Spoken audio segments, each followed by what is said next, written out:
Welcome to the Dream Journal. From the studios of KSQD in Santa Cruz, the Dream Journal is a weekly show where we explore the power of nighttime dreams through conversations with dream experts and with listeners like you. In the house behind, the life you find is something understood. So there's love, those vital A dream can be meaningful even if you don't know what it means.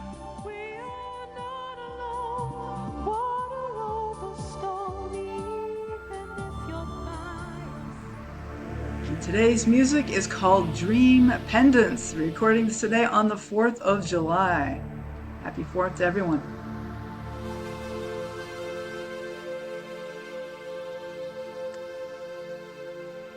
How do ancient cultures view dreaming? Join me with Alejandra Perez Regura as we explore dreaming practices in Mayan-Toltec and Huichol traditions. I am your host, Katherine Bell of Experiential Dreamwork, and welcome to the Dream Journal. I'm going to mull over a dream a little here that it's still up for me. It's been about a little over a week since I had this dream, and I'm buying a car. Somebody has told me this is the perfect car for me. And there's certain features I think are good about this car, but for some reason, I don't like it. And is that enough? Can I just say, maybe I can just say no. Maybe I don't have to really explain my preferences. That is kind of a mind-blowing thing for me. I have to have a list of reasons why I like something or don't like something. But do what? Maybe I just like something and don't like something else. Maybe that's enough. All right, let's meet our guest. Hello, Alejandra. Hi. How are you, Catherine? I'm doing great. Thank you. Alejandra is a Dreamwork professional whose main interest is dreaming in indigenous cultures, mainly in Mexico, with the Mayan and Huichol traditions. Among her great passions are writing, traveling, and learning about different cultures and languages. She is also certified in angel work and has a diploma from the Institute for Dream Studies as a Dreamwork professional. And I understand you now live down in Baja, California, sir. How is that? Right near the whales. It's literally a dream come true. The whales. Oh, yeah. Okay. That's fabulous. So you are studying these Mayan, Huichol, Toltec dreaming practices. What is dreaming for these indigenous cultures? Yeah, actually, I just want to give people an introduction. Please. I've been studying them for the last years and conducting a very modest research, but I've been interviewing some people in my Huichol tradition, of course, because I'm Mexican and my country is what I've studied the most, but also I've interviewed some people around the world in other indigenous cultures. So I might be talking about them a little bit, but I wanted to, what happened to me, Catherine, is that since I was very little, when I started, my dad was obsessed with the Maya tradition. So I started going to the Maya places since I can remember. Wow. And I do remember talking about dreams. When I was about probably 14, 15 years old, we went to this place in Chiapas, one of the main Maya places. And I had a very powerful dream. I think that was one of my most powerful dreams I've ever had. And we were staying near a river. And we were with a teacher there, then with a spiritual teacher, and he said, ask the river to give you a name in your dream. Mm-hmm. And I asked the river to give me a name, and I got a name. And the name was Nicteja, which means the princess of water. And from there on, water just became the guide in my life. And that's why I'm living right next to the water and the ocean in Baja California. And many other things in my life get explained by this. But I have been very fortunate to be I've been doing research in what dreams mean for these cultures, but also I've got the fortune to experience it from firsthand. I've visited their communities many times, going to their ceremonies entering Mayan-Toltec recapitulatory caves. It's where Ooh. where I want to hear more about that when you're ready. and That of course yeah. dreams in those I mean, it's caves that are the ones I went to. They're constructed by men, but you still are in a cave that you can only feed. So you can. It's only you laying down, and that's the only space you have. And You mean yeah, it's just for one person? for just one person. Yeah, it's tiny. Wow. And what you do is you I don't know the word in English. Recapitulate, is that a word? Yeah, Well, you recapitulate. just go through your day, your life, your so I've done that several times, like, and you do it for 9 days. So of course dreams there start to be, and you get so many like insights. And also So the we, temazcal. So I mean, what I was sorry, what I want to say is, you know, go ahead, finish up. Well, I'll come back around to that. not only That sounds like very research, but interesting. I've had the blessing of experiencing some of their teachings in my, and that's why I got like so much interest in them and in what, and also I truly believe that, this wisdom can be lost, because the elders are starting to die, and the youngsters are more interested in doing other stuff, or they have to go out of the communities. I mean, also, for instance, in the Huichol tradition, Mhm. you won't believe this, but dedicating their lives to the sacred path, like they do a pilgrimage that sometimes lasts like 6 months. So can you imagine economically what that means for the families? Because Mhm. their families have to be taken care of while they go do their pilgrimage, so Right. Pilgrimage. sometimes it's very expensive to keep their culture and their tradition. I mean, I don't know if the word's expensive, but it does cost a Oh, lot. yeah. And Oh, if you don't, totally. you go out to the city and just work, well, you can start earning money, So Mhm. I do think that we have to be very, very like paying attention to these cultures and to their wisdom in order to learn a lot from them. There's a lot that we can learn from them. Well, it sounds like it really takes a lot of community support in order for It does. somebody to do a pilgrimage like that, or to go to the recapitulation caves and spend 9 days. Like, you really need somebody then to take care of your family while you're doing your spiritual work. And so it's a real community effort, which is big. Exactly. And in this cultures, actually dreams also, they're very much about community, and about sharing in between community, like everybody in the family, or so community is a very, very important part of it, of the Okay, dream world too. right. So I want to go back to those recapitulation caves. So you say you spend 9 days there on a retreat. You don't spend the whole time in like this little cave. You do. You do. You do. So You you, and whoa. you can, so you're laying down. You cannot stand up because the cave is not big enough for you to stand up. And you're laying down, and or well, you can also sit down, but you just Yeah. can't stand.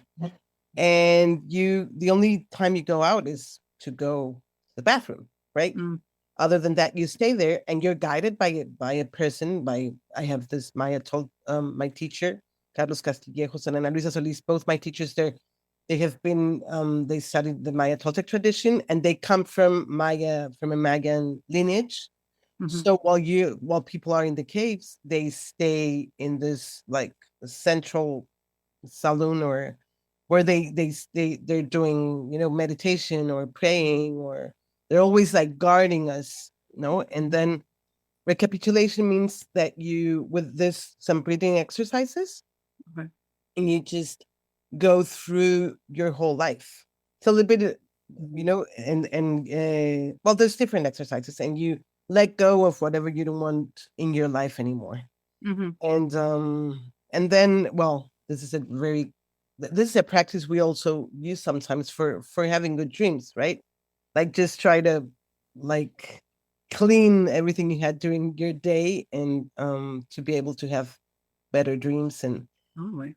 so this recapitulation thing, when you're in the cave, you can dreams start being very, very, very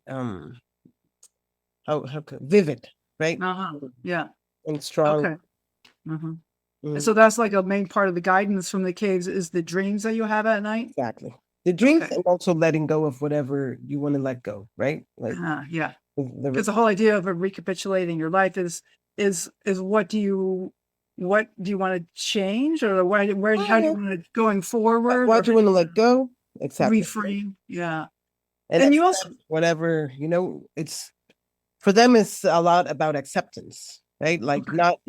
not fighting anything, but just this is what it is. You accept, but you also like let it go, so it won't be a burden in your life anymore.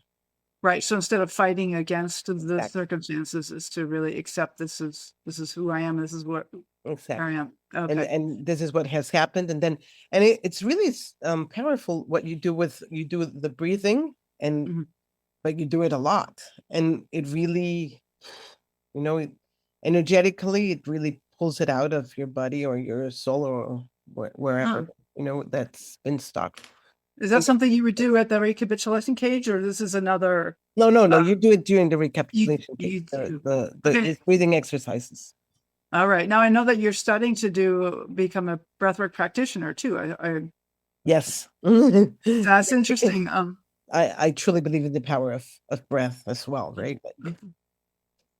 I think there's a lot of things that we can do or achieve when we learn how to work with our breath. Like, breathing is the only function of the body that we can do at the same time consciously, and we do it unconsciously, of course. True. But That's so true. when you start doing it consciously, there's a lot of things you can achieve through breath, through Right. Right. working Because with breath.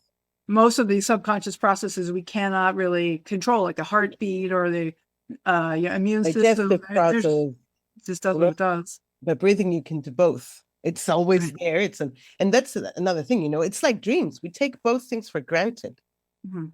and there's so much that we can get out of them, breathing and dreaming, but Yes. since it's something that in dreaming, people say they don't remember it, but we all know that even if we don't remember it, we dream.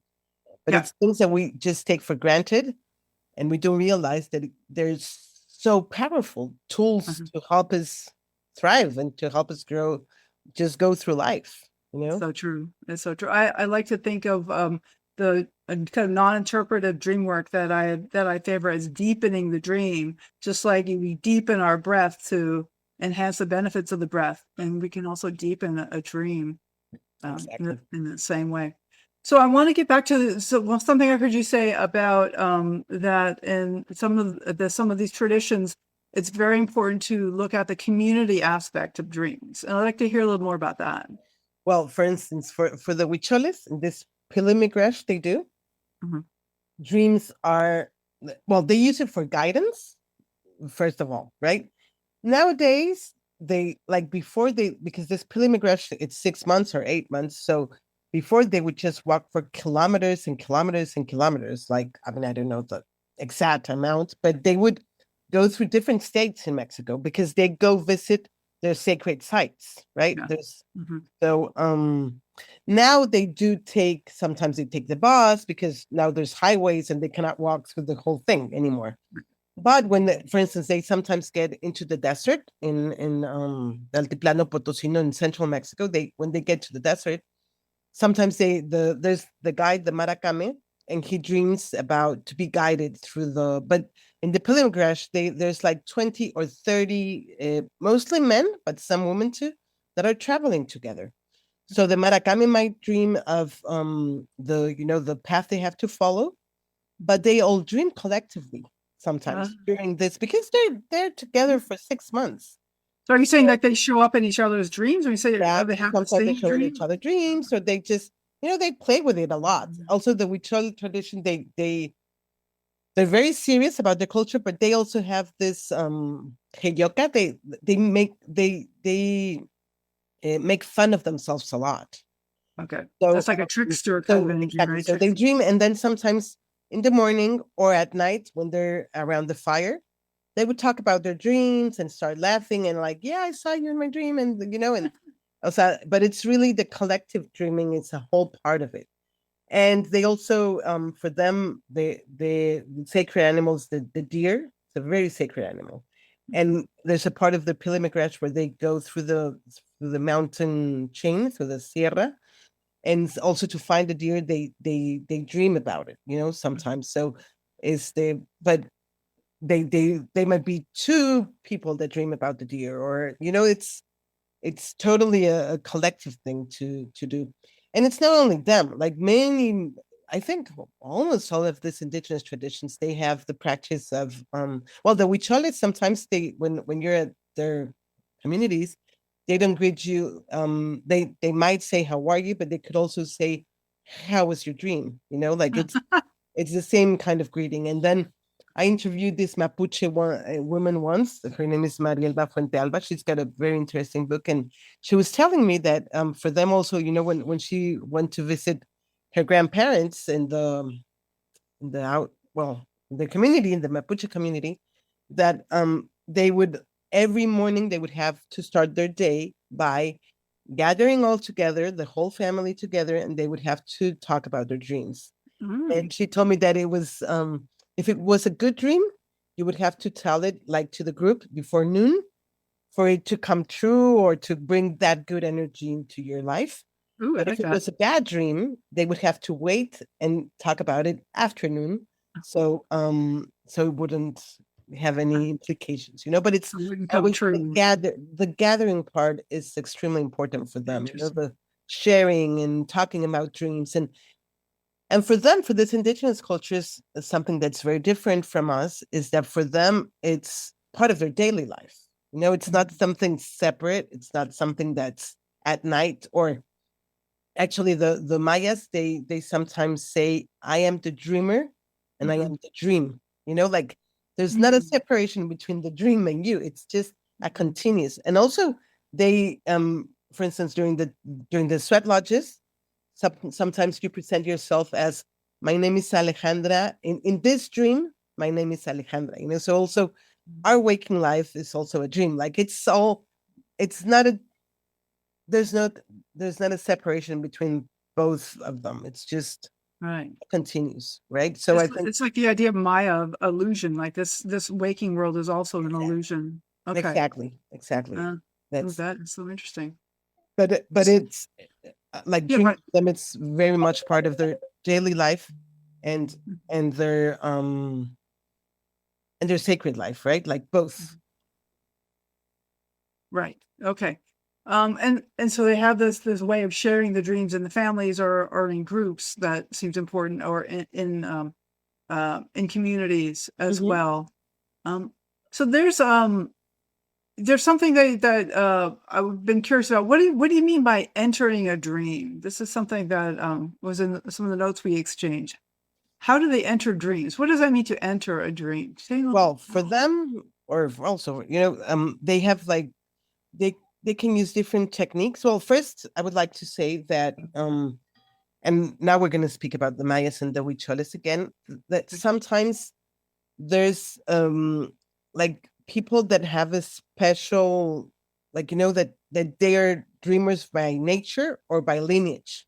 Yeah. So there's people in the community that are going to be the like special dreamers, or they're also called the Huicholes, they're also called the Maracames, and they might dream, they can dream about to heal somebody, or also when people pass, when people die, there are special Maracames, there's special sacred men that would dream about the person that has died, and they like go and encounter them and ask them if they have something that they didn't resolve, or if they want to tell something to their children or to their parents, or to so sometimes there's like particular people that are going to be the dreamers, so they like entering dreams for them is they have a specific purpose that they're going to have to dream about, right? So this person in the community would be somebody who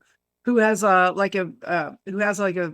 talent for this, for dreaming, and they would set an intention or and make some connection with the deceased person so that they could communicate, because not everybody even remembers their dreams, not everybody has access to the dreams, but these are people who have an extra special connection to the dreams, and they dream for others in the community. And either they have a talent or they're part of a lineage, their father or their mom and also their grandparents, and or sometimes like the maracames in the Huichol tradition are like the spiritual leaders. Okay. They would sometimes they see children, they have this special ability, and they start working with them to help them become. But also another way that they enter dreams, or that they facilitate entering their dreams. When I say entering dreams, is Yeah. What is like that? when they want to dream with a purpose, with intentionally. So of course they use plants, sacred plants. Uh-huh. It's like for the Zaparas in Ecuador, the Mapuches in Chile, they use tobacco a lot to be able to have better dreams. They use it in different things, in different, not things, but different. Some, like the Mapuches, they would sometimes do it in like a tea, Okay. and they put the tea in their nose, and that helps that's Heat in the nose. oh, that's very strong. And or they have tobacco like in powder, or the Mayas, they use a plant in Mexico that's called zacate chichi. The Huicholes, they use peyote. Mhm. And many tribes and many cultures in Mexico use fermented corn drinks, and these drinks help alter your consciousness, Right. and they Right. they give you altered states of consciousness, and this also is the interferes in the way you dream. But they could also, I mean, plants is one way they can use. There's also purification rituals, like the recapitulation I was talking about, or the sweat lodge. Do you know what the sweat lodge is? Like, Well, what I've experienced is to go into a lot like a low building with hot stones and sweat, and like you exactly. put water on the rock so the steam comes up, and then set intentions and Exactly. And community. what this does is it purifies the body, but also it purifies your heart, your soul, your brain, your mind. It stops the mind chattering, and that also helps with having better dreams. Right. It's there's I also interviewed this woman from Maya, one of a Maya elder from Guatemala, Nan Mm. Fabiana.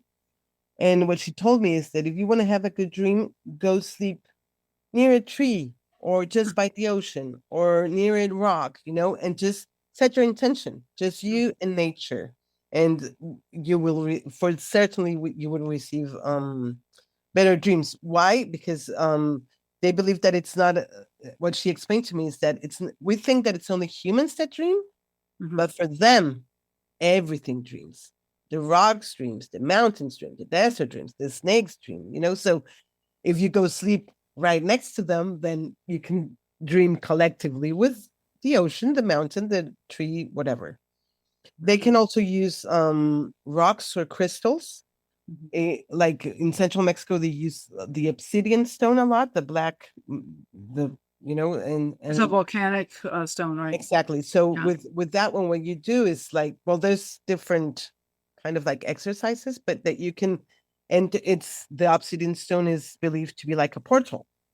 Mhm. So sometimes they use like a candle, and they reflect themselves in the obsidian stone. I mean, it's a little bit more complicated than this, but it also works as a portal to get better dreamings or better knowledge, or and so you can, what they say is that you can look at your real uh, visage. Is visage a word? Like Yeah, your, like face, the face of the exactly, visage. Yes. without taking out all the masks. And Ah. all of these exercises, what they do is, because you're purifying your mind and your soul, of course your dreams come more vivid, they come more clear, they have better, clearer messages, like, and as we all know, it doesn't have to be necessarily in that same night, but Mhm. it's gonna enhance your practice and better your and it's your dream practice is gonna be better, and Right. so this is like some of the things that they also do. Well, pilgrimage, they walk for like long extended periods of time, and that also helps you purify your body, and Mhm. when you purify, you can access more knowledge, in It your sounds like there's a great deal of intention involved in all of this, both with the plant medicines and with the pilgrimages and with the dreaming and like the recapitulation caves. That there's a lot of intention involved of like wanting clarity for waking life, but also wanting clarity for the dreams and like wanting happy dreams. Wow, this is fabulous. actually I mean, of course they can also dream without it, with no, not intending them. There's people that dream just naturally, for sure. But there's, and here, Catherine, I think that another thing that is very important to understand is what is the purpose of dreaming for them. And they have different purposes, like Okay. one of them, as I was telling you before, is to receive instruction or guidance. Like in my research, I even learned that, like, for instance, the Mexicas were in central Mexico before, like when is it, they would have like special, their priests, that they were called taquilos. They would dream, but they, again, with an intention, they would dream to get a, like, guidance in the military realm or political decisions. So dreams were not private matters, as we had already said, but they were matters of state. There would be special priests that would have to dream in order to ask if they would have to go to war with this certain population or not, or like, is they, so they would, so one of this purposes is to receive instructions about the next step on whatever, it could be political or military, as it was back in the day, but nowadays they also dream, as we've already said, to get in touch with the spirits of nature, of course. With there's this I also read about this guy from the Yanomami people in Brazil. His name is David Copenaua, and he's written a lot of books about his dreams. But he says that when his territory was being threatened, like mines and the powerful companies. So he started to travel abroad a lot, to go to the United Nations, and he went to England, and he went all over the world to defend his territory. And you can, David Copenaua, you can look for him in YouTube even. He talks a lot about this. And he says that sometimes when he was abroad, when he was, when he had to give a conference the next day, he would ask the spirits of the floresta, the spirits of the jungle, to come and help him and during his dreams to tell him exactly what he had to say, So it's also with a very particular purpose. They might also dream to know the power animal of a person, or of a person that has just been being born. Sorry, there's also this Carlos Castillejos, my Mayan teacher I told you about. He said that it's also very important to, like, when you're gonna go to sleep, it's very important to look at the sky, and in order to have a good dream. Because if you contemplate the stars very carefully, you might listen to what they want to say, and also to what they're saying to each other. But of course, the best way to listen and to open yourself to those messages is throughout your dream. So if we watch the stars, and so he said, if you watch the stars and you're lucky, they might also watch you. They might also look down to you as well. But the stars are our guides, and the way they can guide us is through our dreams. So they dream about their power animals. They also dream, like, to, all the sacred plants, or many of, for healing. They dream a lot for healing purposes. Like if a person is sick, they would dream on what this person has to take, which plant they have to give them, or to in order to heal that person. I mean, of course, the people that dream about this are the healers, the special. I interviewed also during my research the Totonacos. It's a culture in Veracruz, in the east part of Mexico.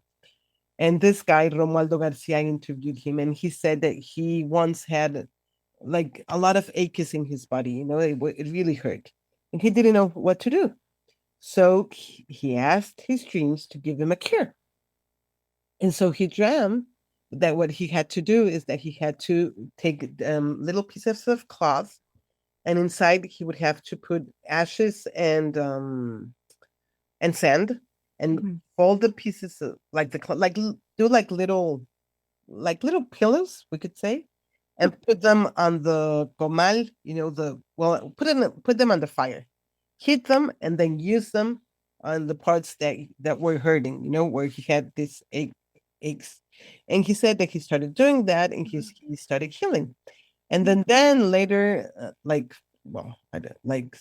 days after he started doing this, he asked his father, because he knew his grandma was a healing woman, and so he asked his dad, like, how his grandmother healed, and his dad told him exactly the same thing, that she would take sand and ashes and put them in a piece of cloth, but he didn't got it directly from anybody, but he got it through his dreams. Oh my God, I love that. Mhm. Alejandra, this is great. I want to hear a lot more stories about these healing dreams, and I also want to ask you about when we come back from the break. I want to ask you about your angel. What is this? Your also to have some angel training. Yeah, Oh, I want to hear a little bit about that. long time, but yeah, we can talk about it. Well, this is great. This is my guest today is Alejandra Perez Regura, and stay tuned. We're going to have a lot more to talk about with her. I also want to let you know that next week will be another live show with Priya Hutner, a woman who escaped from a cult because of a series of vivid recurring nightmares. I think that's going to be an amazing story. Wow.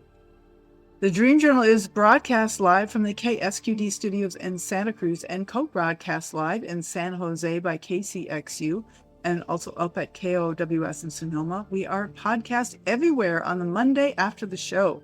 Full-length videos of the conversations can be found on Spotify and also on my YouTube page at Experiential Dreamwork. Look for Katherine Bell Dreams.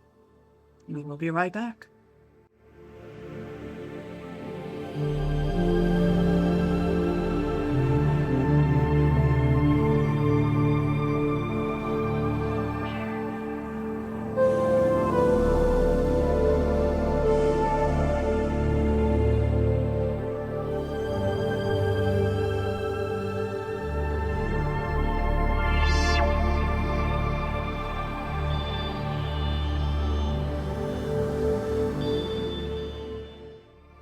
This is the Dream Journal, and I am Katherine Bell of Experiential Dreamwork. Thank you so much for your generous ratings and reviews for the podcast and for sharing episodes on your social media. To help us spread interest in dreaming, follow us by looking for hashtag the Dream Journal and at Experiential Dreamwork on your favorite social media. But most importantly, consider telling your friends about the show. You might just find your next dream sharing buddy. Today's guest is Alejandra Perez Regura, and we are talking about dreaming in Indigenous cultures and her experience with that. And I am also very curious. Oh, look, I got a text from Linda Mastrangelo, who has a question for you, Alejandra. All right, shall we start with that? Yeah, sure. Okay. She says, hello, Alejandra and Katherine, I absolutely love this conversation on so many levels. This is such important work you're doing, Ale, to not only honor these precious dream traditions and elders, but to shine a light on the extraordinary importance. What was the most impactful experience and or bit of wisdom you've learned from these Indigenous elders around dreams that inspire you to pursue the dreaming path yourself? Oh, that's very because I think it wasn't only one thing.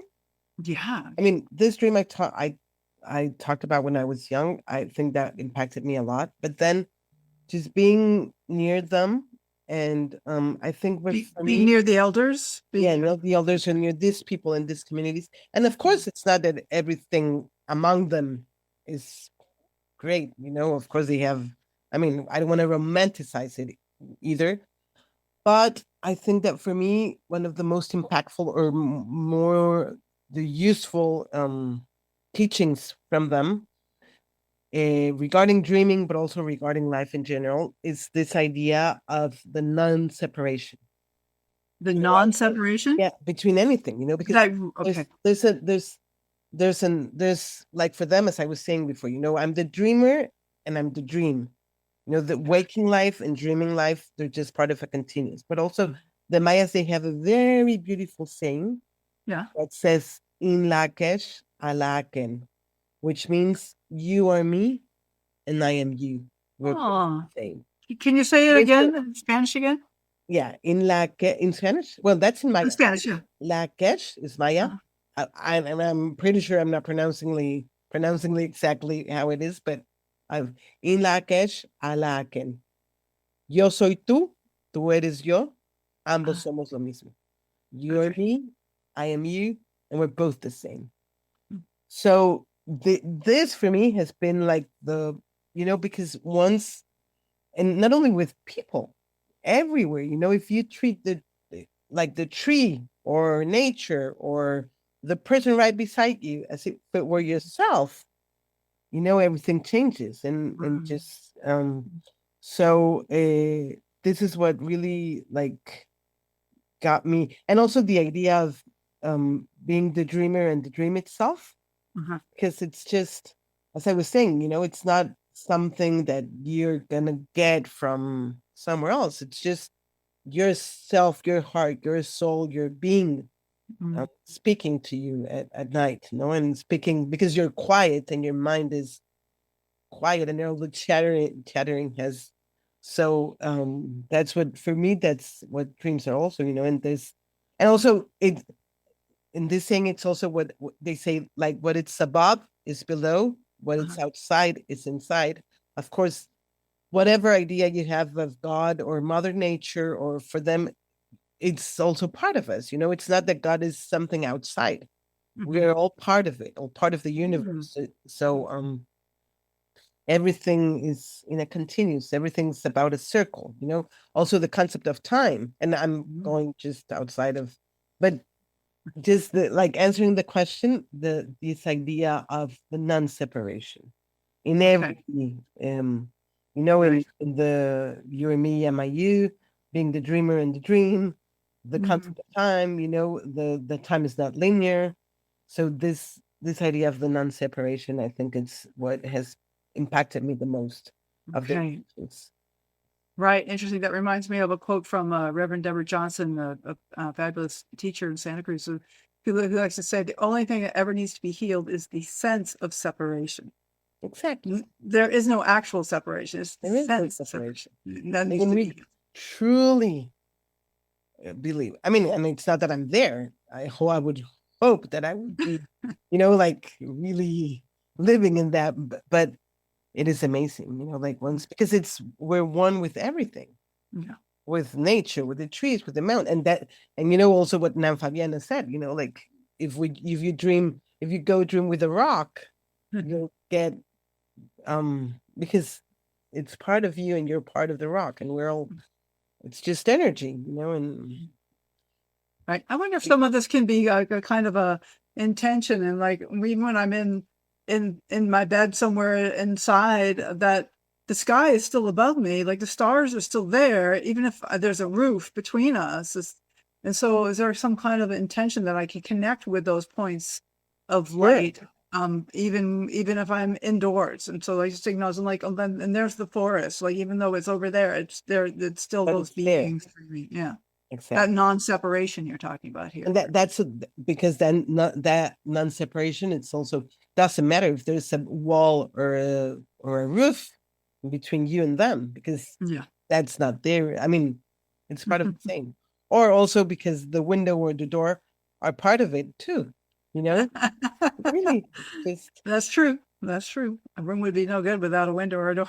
Exactly, and it's just part of it too. Part of that continues. So the tree's connected to the window to you. I mean, it's just the same. Well, and that kind of, for me, also connects with what you're saying about the dream self and the waking self, and that they're also not separated. And that there is a continuum between waking self and the dreaming self. The dreaming self, yeah. And the power of the dreaming self if you use it to contribute to your waking self too, like and like the Totonacos, they also say, I love this part that they say that when you're born, when your soul is born, there's a plant, a star, and an animal that are born at the same time. That's what they believe, so they would be like your companions throughout your life. So the way to connect with your star, your plant, or your animal is also through dreams, as you were saying, even though you're inside your house or you don't. I mean, it's not that we know which plant was born at the exact time that we were born, and it's probably, but you can just connect to a plant, to an animal, too, because it's just part of who you are. Right. Right. So I have a couple different things coming up in my mind. I guess I want to touch on the idea of the angel healing. Is that what it is that you mentioned? That's something that you trained in and you studied. And I wonder if you'd like to say a little bit about that. What is that Sure. like, and what does that mean to you? That happened a long time ago, but I still love it, and I just angels, or the way, I mean, I did had a training, and a certification too in angel healing. And the way I conceive angels, it's just it's kind of like the same idea, different words, different culture, but angels are this the messengers of God. Yeah. And they also have a specific energy, like Archangel Michael, it's for protection, is the Archangel Raphael for healing, like they each have a different like mission or energy. Right. And we also have, it's believed, or like in this that we all are all born with a guardian angel, or more than one guardian angel. So it's kind of like the same concept, you're always having some an energy or a spirit or whatever you want to call it, because I mean, if it's an angel, or if it's a plant or animal in the rock, I think it's just a matter of words. But the idea is there's something there always for you, and always willing to help you, or to just be there and guide you, and and so that's what angels do too. They this healing work, what you do is you contact with your angels, or the archangels, and you get messages from them as well, so When you're awake, you get like a meditation kind of messages, or when you're yeah, it could be through meditation, it could be through this guided therapy sessions, and and it's also, the angelo,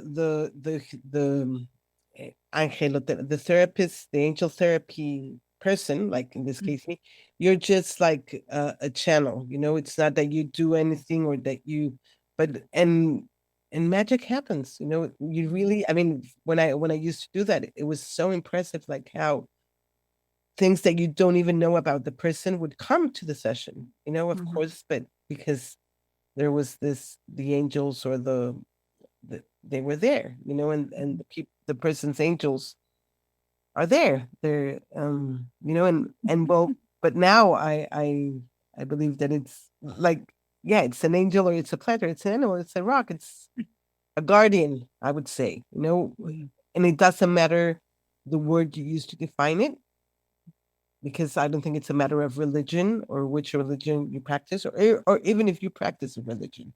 No, it's just a matter of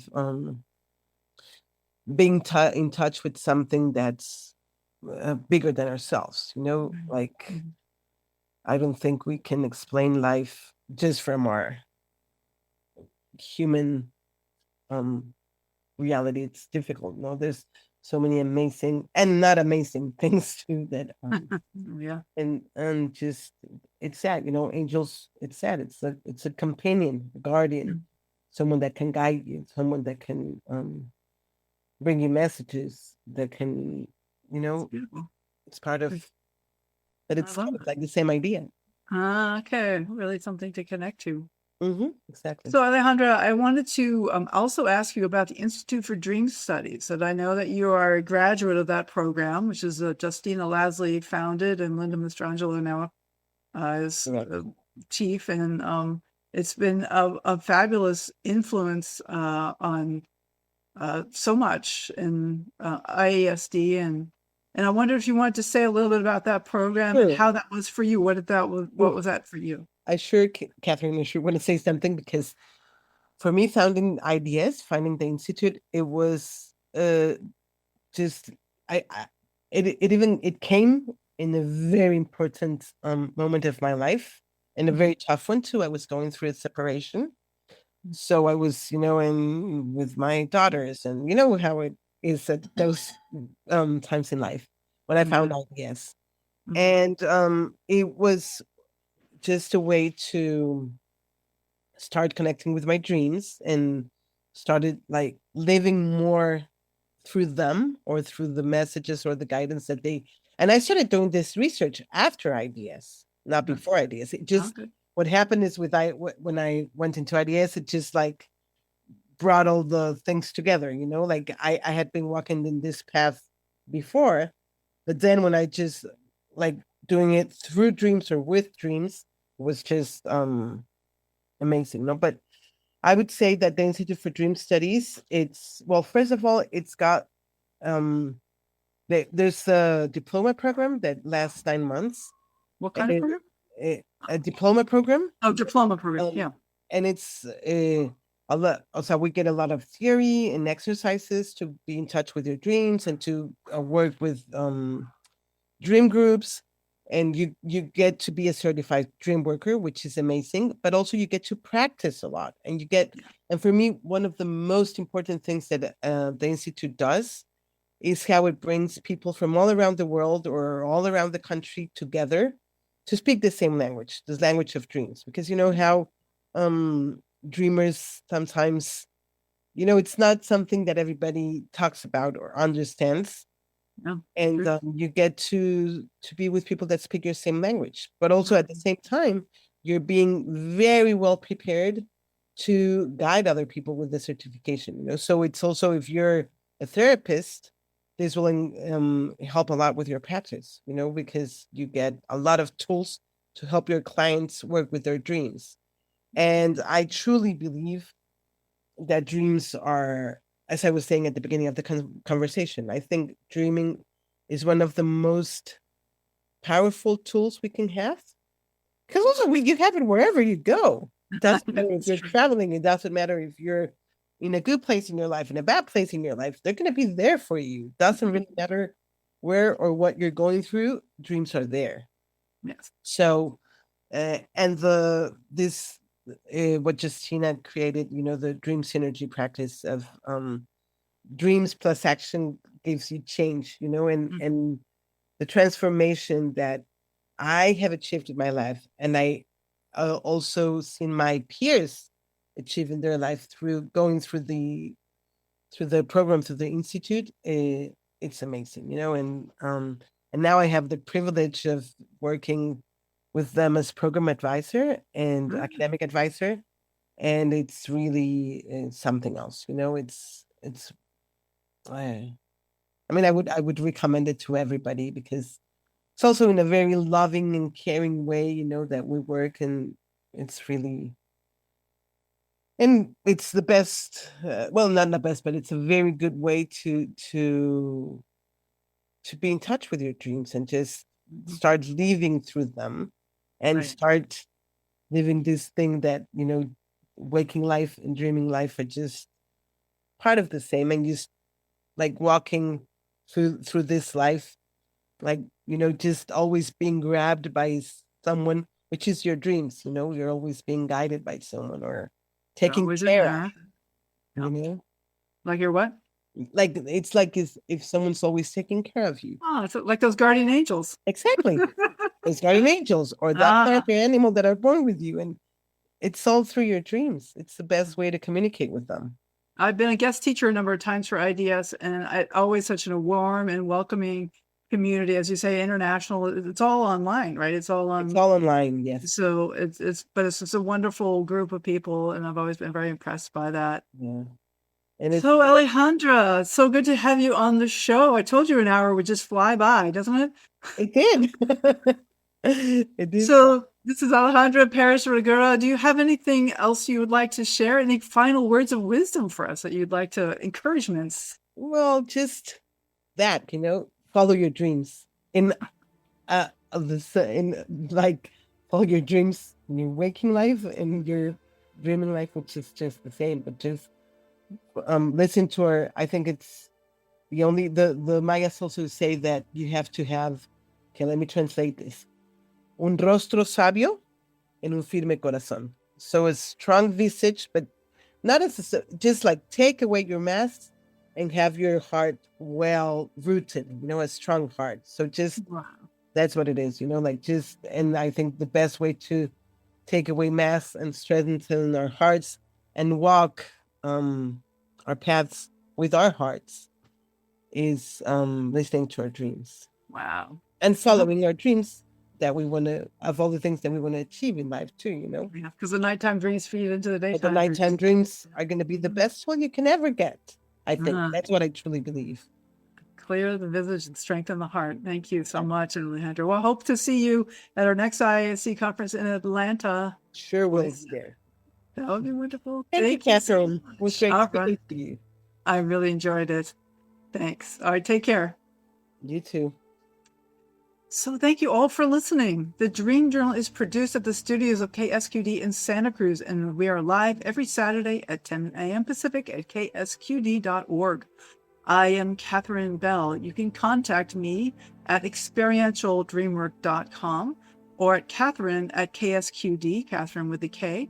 Keep up with the shows on Facebook, Instagram, and LinkedIn, and especially on YouTube by following at Experiential Dreamwork. I'd like to thank Rick Cluffel, engineer and music creator, audio editing by Suki Westling, phones by Eric Nelson. Intro and outro pieces are both by Mood Science. Tomorrow morning, when you wake up, take a minute to write down your dream and bring it to the next Dream Journal.